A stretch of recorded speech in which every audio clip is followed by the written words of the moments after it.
Hello again, and welcome to another online video lesson intended to provide you important principles and helpful tips for the study and practice of argumentation. This video is part of a larger series looking at the logical perspective of argument. In the past couple of videos in this series, we've taken a close look at the Toolman model for argument analysis and evaluation. And what this video is going to do is kick off a four-part series looking at the concept of warrant prototypes.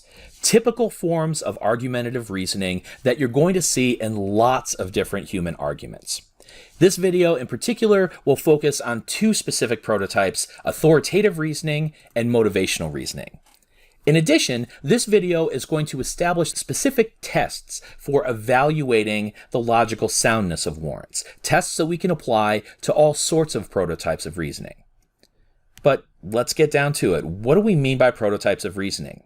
Well, as I said, Stephen Toolman's theory on argument, specifically his diagram model for analyzing arguments, has been an influential cornerstone of the tradition of argumentation research in the U.S. speech communication tradition.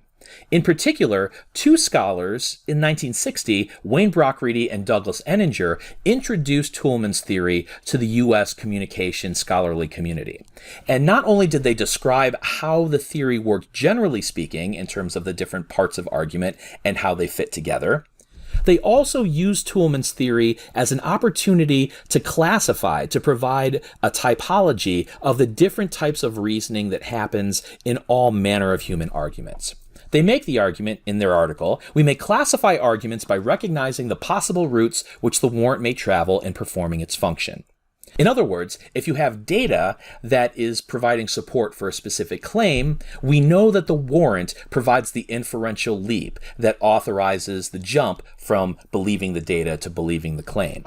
And Brockreedy and Enninger say that the routes between the data and the claim are myriad. There are different ways in which those relationships happen, and while they are seemingly endless, we can really boil them down to a few specific categories. Now, the first category that we're going to look at is authoritative argument. Brockreedy and Enninger define authoritative argument like this. The data consist of one or more factual reports or statements of opinion. The warrant affirms the reliability of the source. Well, what does this mean in terms of a logical determination for the argument? This is elaborated upon by Inch and Tudor in their 2014 text. Authoritative arguments reason that statements by someone presumed knowledgeable about a particular issue can be taken as evidence sufficient to justify a claim. What does this kind of argument look like? Let's take a very basic hypothetical example. Claim: gun violence is connected to the prominence of gun culture in our society. How do we support this claim? We take some expert testimony from Dr. Passy Fist, a professor of criminology, who established through research a link between gun culture and gun violence.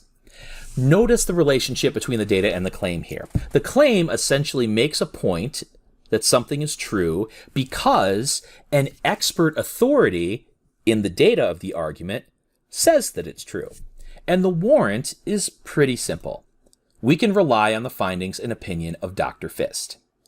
Dr. Fist says something, we can rely on Dr. Fist's opinion, therefore the thing that Dr. Fist said is true. This is a very basic form of argumentative reasoning that lots of us learn as early as middle school and high school when we start writing argumentative essays and speeches. How do you test an argument like this to determine whether or not that logic is sound? Well, there are three types of tests for warrants that Brockreedy and Enninger say can apply to all of the argument prototypes that are available. And the different types of tests are going to be applied differently depending on the prototype that we're talking about. First, we have the test of quality. Is the connection between the data and the claim relevant as it's expressed in the warrant? Secondly, test of quantity. Do we have enough information to go on such that we can agree that the warrant makes sense? And finally, we have the test of opposition. Do exceptions that we can observe outweigh the rule that's established in the warrant? What are these tests going to look like in an authoritative prototype? First, the test of quality. Does the evidence source possess recognizable authority that justifies accepting their opinion or position? In the argument that we just looked at, Dr. Passy Fist is a professor of criminology who does research on gun culture and its relationship to gun violence. So Dr. Fist is an expert in a field that's directly relevant to the subject matter that's being talked about and has conducted specific research on the point that's made in the claim. So it seems that the test of quality would work in this instance. The test of quantity: is this evidence sufficiently compelling to justify accepting the claim? This is going to be something that we would have to determine in context. For instance, perhaps Dr. Fist is the national or global expert in this area, and the research that Dr. Fist has done on gun culture and gun violence is the state of the art in this area, and other scholars come to similar conclusions because they believe that Dr. Fist's work is definitive in this area. If we have that contextual information, the test of quantity would fit. Finally, the test of opposition. Do other qualified authorities dispute the position of this source that would justify rejecting the claim? We know what Dr. Fist has to say, and Dr. Fist is an expert, but are there other experts out there that have come to different conclusions that are inconsistent with, or perhaps even contradict, Dr. Fist's findings? Again, this is something that we would need to determine in the context of disagreement. And we can't come to those conclusions right now because this is a hypothetical. I made up Dr. Passy Fist.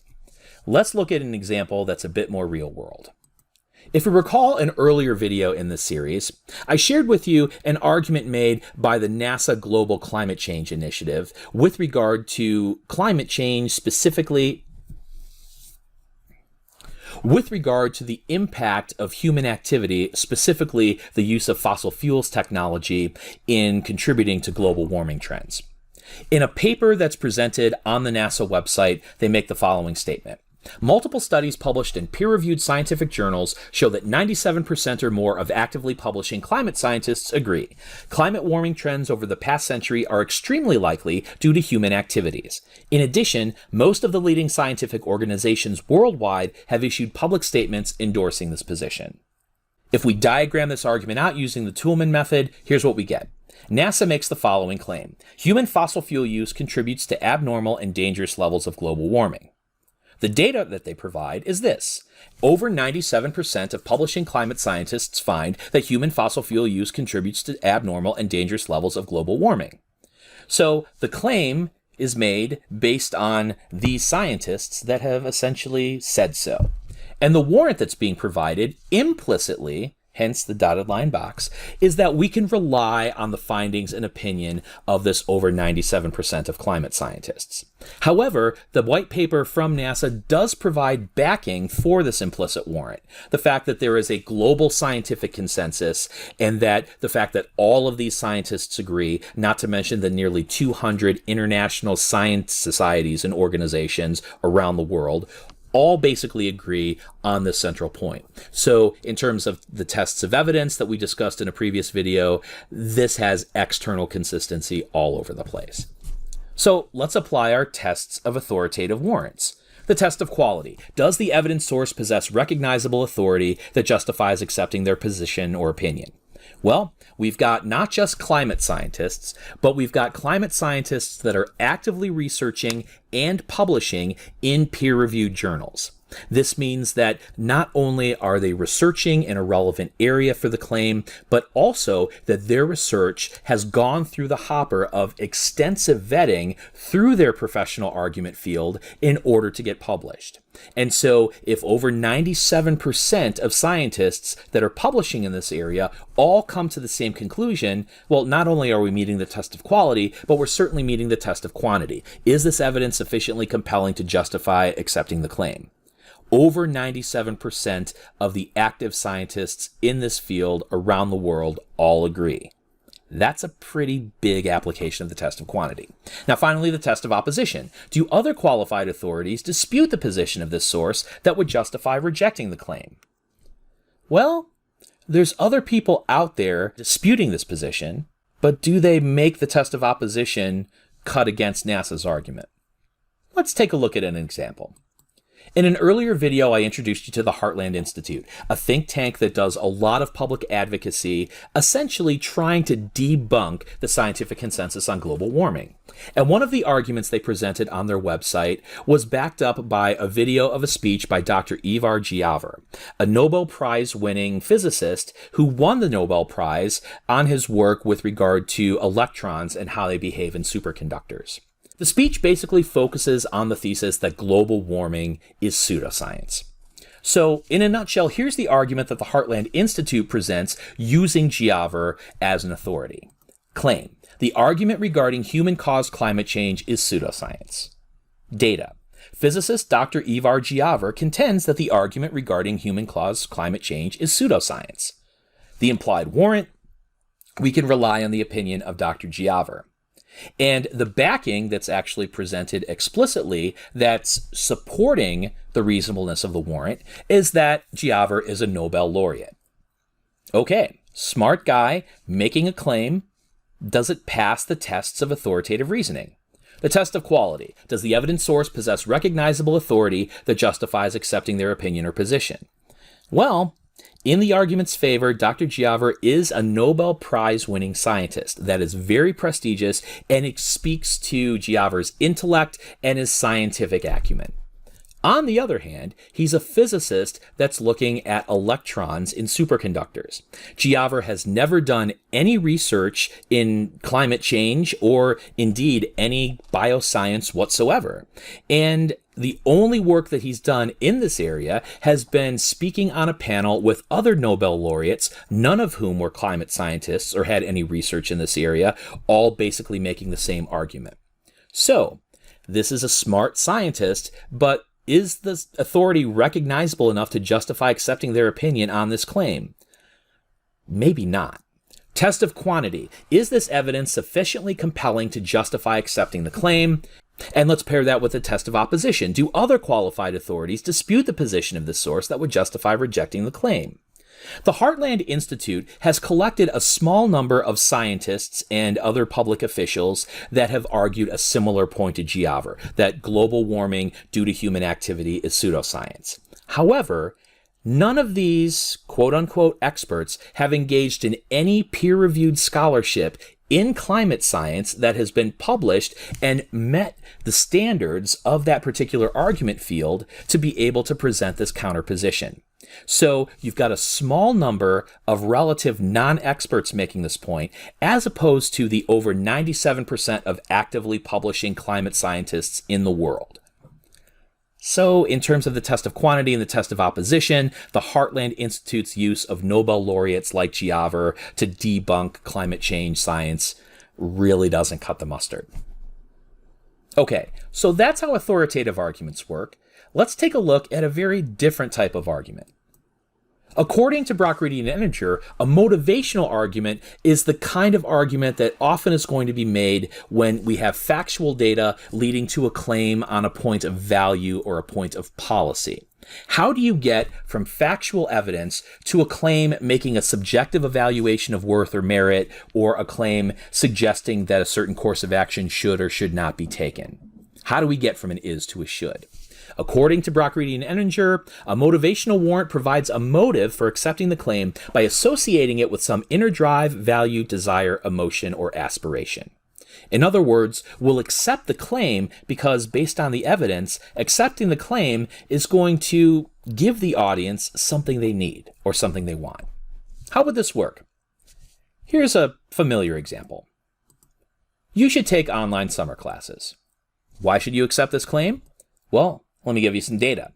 Online summer classes provide students with time flexibility and convenient access. How do we get from that factual condition to this policy claim that you should take these classes? It relies on an implicit motivation.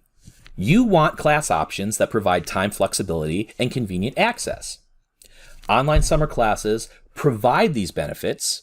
You want to have these benefits. Therefore, you should take these classes, because taking the classes would give you the benefits. Now, how would you test a motivational warrant like this? The test of quality. Does the warrant reflect a recognizable, significant motivation, a value, a need, or a priority for the audience? So if the audience is you, the potential online class taker, and you would agree that, yeah, time flexibility and convenient access, those are important to me, it would pass the test of quality. The test of quantity. Is this motivation sufficiently important by itself to justify accepting the claim? And you always want to think about this in coordination with the test of opposition. Are other counter motivations present that would justify rejecting the claim? Well, let's go back to our argument. It might very well be the case that time flexibility and convenient access are the most important criteria for people deciding whether or not they want to take an online class over the summer. However, you might imagine a rebuttal to this argument that could be very significant. The reality that online summer classes can potentially be very expensive. Now, granted, that is in the eye of the beholder, I guess the wallet of the beholder. But this is the decision that you would need to make. Are time flexibility and convenient access sufficiently positive benefits to get you to want to take the online summer classes, even though they can be really expensive? Now, if folks that would potentially take online classes would tend to come to the conclusion, yeah, those are benefits that I need, but you know what? I really need to be able to afford the classes and to be able to get my education without going broke. So, based on the test of opposition, that might be a motivation that would be more important than the time flexibility and convenient access. So, even though the data is true, and even though the warrant's true, the claim might still not be true, because expensive classes might outweigh the flexibility and the access. Let's take a look at a more real-life example. This is Greta Thunberg. She's 16 years old and from Sweden, and she's made international headlines for her advocacy on behalf of children who are concerned about climate change and global warming. She's been the force behind children's strikes, getting kids to actually refuse to go to school as a mark of protest against the failure of international leaders to do something about global warming. Now, recently, Thunberg gave a speech before the United Nations plenary session. And I want to play for you an excerpt of this speech and then demonstrate to you how motivational argument is operating and how we might evaluate it. The year 2078, I will celebrate my 75th birthday. If I have children, maybe they will spend that day with me. Maybe they will ask me about you. Maybe they will ask why you didn't do anything while there still was time to act. You say you love your children above all else, and yet you are stealing their future in front of their very eyes. Until you start focusing on what needs to be done rather than what is politically possible, there is no hope. We cannot solve a crisis without treating it as a crisis. We need to keep the fossil fuels in the ground, and we need to focus on equity. And if solutions within this system are so impossible to find, then maybe we should change the system itself. We have not come here to beg world leaders to care. You have ignored us in the past, and you will ignore us again. You have run out of excuses, and we are running out of time. We have come here to let you know that change is coming, whether you like it or not. The real power belongs to the people. Thank you. In a nutshell, here's Thunberg's argument. The claim: you need to treat the climate change crisis like a crisis and act. The data that she provides are a few poignant points. First of all, your children will suffer due to the climate change crisis. By the way, let's make clear, the you that we're talking about are the international leaders that are at the United Nations. She's putting them on blast, essentially. Your children, UN leaders, will suffer due to the climate change crisis. Secondly, your children want you to act to save them. And thirdly, you say you love them more than anything, but you have repeatedly ignored them for political and economic convenience. So, given these factual circumstances regarding these children and what they want and how they've been ignored, how do we get to the claim that these UN international policy leaders should start treating the crisis like a crisis? The warrant? You shouldn't want to fail the children you claim to love. This is implicitly how Thunberg is trying to push the buttons of the UN leaders. You say you love your children, but your children are going to suffer. They want you to do something and you've been ignoring them. And this really isn't a way that you should treat people that you claim that you love. Therefore, if you start treating the climate change crisis like a crisis with action before it's too late, you're going to be able to fulfill this motivation. I love my children and I don't want to fail them. Let's take a look at the tests of a motivational argument to see how it works. Test of quality. Does the warrant reflect a recognizable, significant motivation for the audience? Well, presumably, and this is the rhetorical strategy of Thunberg's argument, these UN leaders, based on public statements that many of them have made in the past, is that they love children and that the safety and welfare and future of children is and should be a global priority. So the fact that they have ignored what children have wanted and they don't want to fail the children that they love, presumably is something that's pretty important to them. Now, the test of quantity. Is this motivation sufficiently important to justify accepting the claim? And test of opposition. Are other counter motivations present that would justify rejecting the claim? Well, this is where the rubber hits the road, right? And Thunberg admits in her speech that while you say you love your children, you have clearly been motivated by other things so far. You've been motivated by convenience and luxury in the way that you live your lives. You've been motivated by the desire for economic profit. You've been motivated by political expediency and not wanting to put yourself in a position where you're not going to be able to achieve something because it's too difficult. And by the end of the speech, she actually says that she fully expects that these UN leaders are going to find that their alleged love for their children is not going to be sufficient to get past these other motivations. And so, in a sense, the ultimate logic of the argument is based on this kind of emotional irony. She's essentially trying to shame the global leadership into acknowledging the position that we say that we love our children, but we've done lots of things despite this love that are actually going to make our children suffer. And so it's this tension between these competing motivations that Thunberg is trying to leverage in this argument. Okay, so that's motivational arguments. And so as we wrap up this lesson, what are the key takeaways? First of all, we want to recognize these three types of tests for these warrant prototypes: the test of quality, the test of quantity, and the test of opposition. We've noticed that in these two examples, these three tests have been applied in different ways, depending on the kind of reasoning the prototype is presenting. And as we're going to see in subsequent videos, these three tests are going to be applied in different sorts of ways still, depending on the nature of these warrants. The other takeaway that we want to notice is that when we're talking about authoritative and motivational warrants, we're talking about logic, but not in the conventional sense that comes from the tradition of symbolic formal logic from philosophy.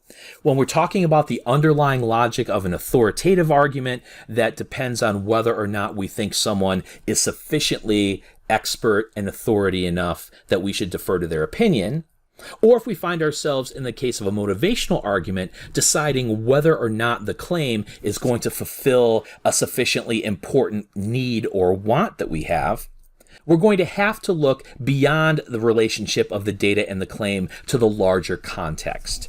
And that's going to differ for each individual argument.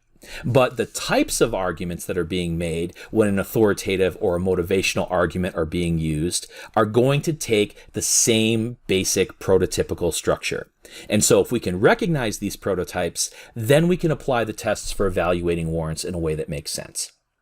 If you have any questions about the content of this lesson, specifically about authoritative and motivational warrants, or about how these tests work, please don't hesitate to reach out and let me know. Otherwise, when I see you next time, we're going to take a look at a couple of different argument prototypes, see how they function logically, and how to evaluate those using the three tests. I'll see you next time.